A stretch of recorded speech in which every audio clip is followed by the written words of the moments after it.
Assalamualaikum warahmatullahi wabarakatuh. Selamat datang kembali di Kasus Kriminal. Kali ini kita akan menuju negeri Panzer, Jerman dan berkenalan dengan seorang perawat bernama Niels Hugo, 41 tahun. Ia dijuluki sebagai pembunuh berantai. Dia adalah seorang perawat yang bekerja di sebuah rumah sakit di wilayah Oldenburg sejak tahun 1999 hingga 2002. Pada tahun 2003, ia pindah ke rumah sakit di kota Delmenhorst. Selama menjadi perawat, Niels mengaku telah melenyapkan 100 nyawa pasiennya. Keinginan untuk menjadi seorang pahlawan dan mendapatkan sebuah pengakuan membuat ia gelap mata dan melakukan malpraktek dengan memberikan dosis obat mematikan yang menyebabkan para pasiennya meninggal dunia. Dalam dunia kriminologi, ia disebut sebagai malaikat pencabut nyawa.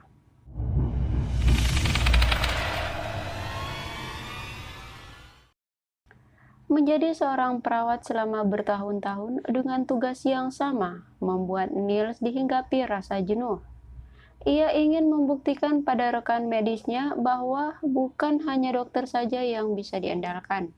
Menurutnya, perawat juga memiliki pekerjaan yang sama pentingnya dengan dokter dan bisa menjadi penyelamat.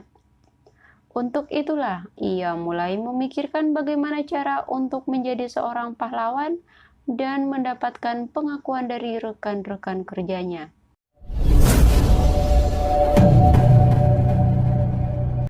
Saat itu ia sedang menghadapi pasien krisis. Sebelum dokter tiba, dengan rasa percaya diri, ia berniat melakukan upaya penanganan darurat. Namun yang terjadi, pasien malah mengalami overdosis akut dan penurunan tekanan darah yang menyebabkan pasien meninggal dunia.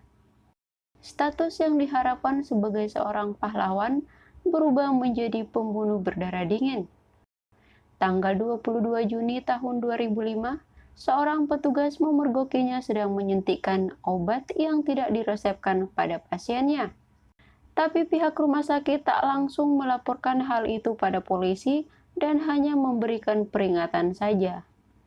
Namun di keesokan harinya, pasien tersebut dinyatakan meninggal. Barulah pada tanggal 24 Juni, Niels ditangkap karena terbukti melakukan pembunuhan. Pihak rumah sakit menyesali keputusan mereka yang tak langsung melaporkan kejadiannya di tanggal 22 Juni. Yang ternyata dalam 2 hari sebelum penangkapan, Niels telah membunuh 2 orang pasiennya. Para staf dari rumah sakit di Oldenburg yang bersaksi mengatakan mereka benar-benar tidak tahu apa-apa tentang tindakan keji Niels. Sementara rekan-rekannya yang di rumah sakit Delmenhorst mengakui bahwa mereka sempat menyimpan kecurigaan kepadanya. Persidangan pertama berlangsung cukup lama. Pada tahun 2008, hakim menjatuhkan hukuman 10 tahun penjara. Dan persidangan kedua kembali dilanjutkan pada tahun 2014 hingga tahun 2015. Dalam persidangan, ia mengaku telah menghabisi kurang lebih dari 100 orang pasiennya, mulai tahun 1999 hingga 2005.